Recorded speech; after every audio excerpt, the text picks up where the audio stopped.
Napoleon, the Caesars,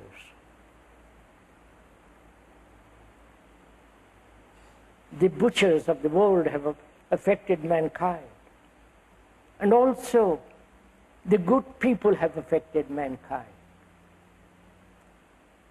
I mean good people, not respectable people, but the good being those who live a life wholly, not fragmented.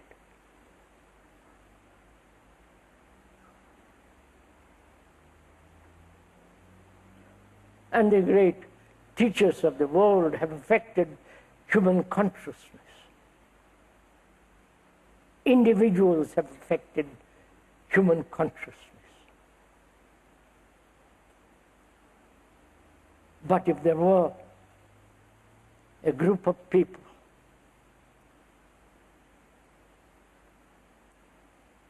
who understood all this, what we've been talking about,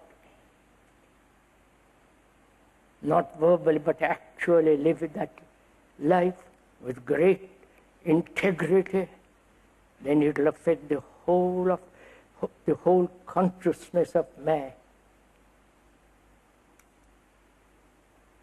This is not a theory. This is an actual fact. Because great warriors have affected mankind, right? If you understand that simple fact, you will see it goes right through television, newspapers. Everything is affecting the consciousness of man. So,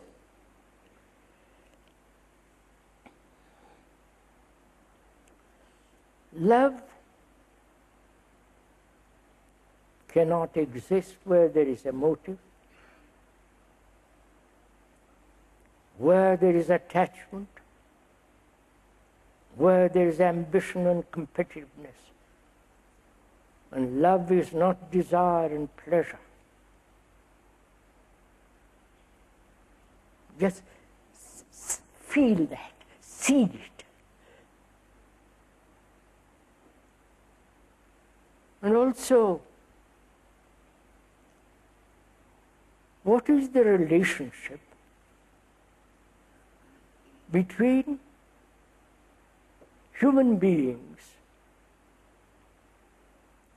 when death occurs, when death takes place? Right? Let's talk about it together.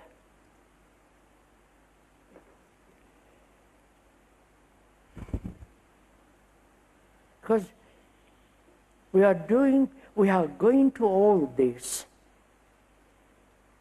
in order to bring about order in our life, right? Order in our house, which has no order, where there is so much disorder in our life, and without establishing deep an order that is whole, integral, meditation has no meaning whatsoever. See the logic of it, right? Because if my house is not in order, I may sit in meditation, hoping through meditation I'll bring order. But what happens when I'm living in disorder and I meditate? I have fanciful dreams and illusions and all kinds of nonsensical results. But a sane man, intelligent, logical, must first establish order in daily life. Then we can go into the depth of meditation together. And the meaning of that meditation, the beauty of it, the greatness of the width of it, and so on. So, we have also to understand what death is.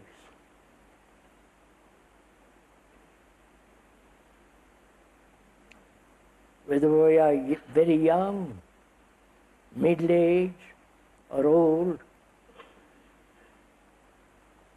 is part of our life.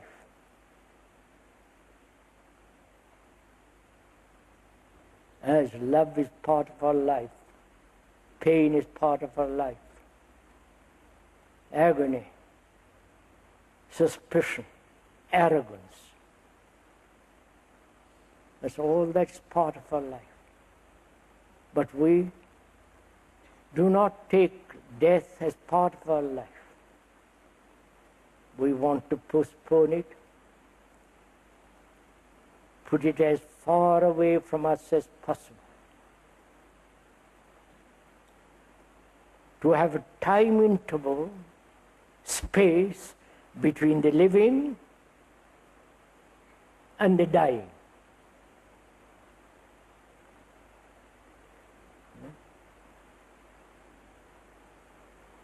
So we ought to together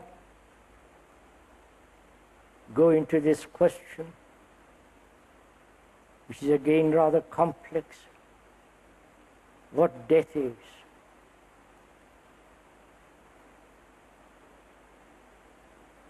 If you have observed, and I'm sure we have, all religions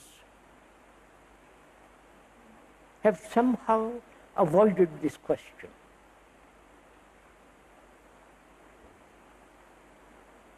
Avoided it in the sense, in the Christian world it is,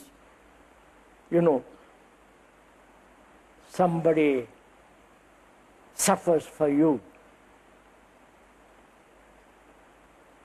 And the Asiatic world, there is the whole idea, you have lived in the past, you will die and be born next life. If you are going to be born next life, live rightly now. Lead a righteous life. Lead a life which doesn't hurt others,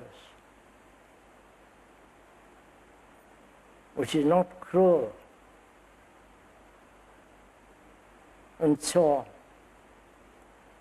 But those who believe in the afterlife, in the Asiatic world, don't care a pin about leading a righteous life.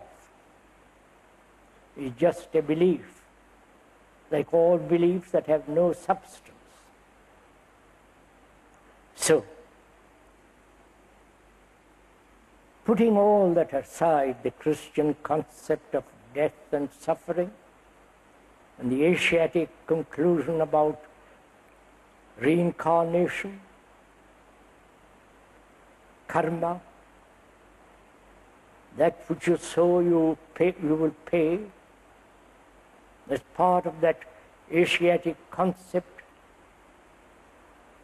Putting those two aside, the Christian and the Asiatic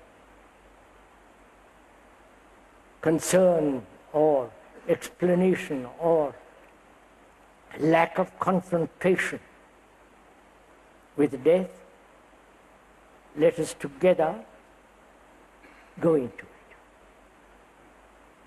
It may be unpleasant